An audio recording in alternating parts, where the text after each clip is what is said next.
আমি রুটিনও অ্যাডভান্স দিয়ে দিয়েছি। আমি আস্তে আস্তে স্কুইজ করছি, সিনক্রোনাইজ করছি।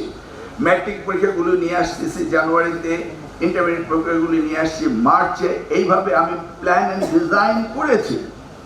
মেয়েটি আমাকে জিজ্ঞেস করলো, স্যার বৃষ্টির মধ্যে পরীক্ষা দিলেন আপনাদের? আমি বললাম, হ্যাঁ আমি জানি বৃষ্টি হয়েছে, আমি তোমাদের নিয়ে খুব চিন্তিত। সেই সাথে বললাম, আমার মেয়ে তানজিদা, ওর মাথায় একটু বৃষ্টির পানি পড়লে জ্বর আসে ফার্মের মুরগির মতো।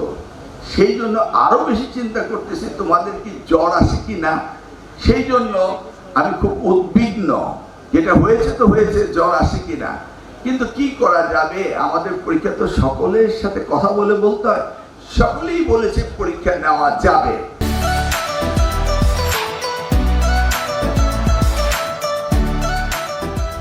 লক্ষ্মী মা, পরীক্ষাটা দিয়ে দাও, মাকে বলো এক কাপ কফি বানিয়ে দিতে, পড়ার টেবিলে বসে যাও। ইউ সি, শিক্ষার্থীরা তারা এই ধরনের একটা ন্যারেটিভ, এই ন্যারেটিভটাকে তারা নেগেটিভে নিয়ে গেল।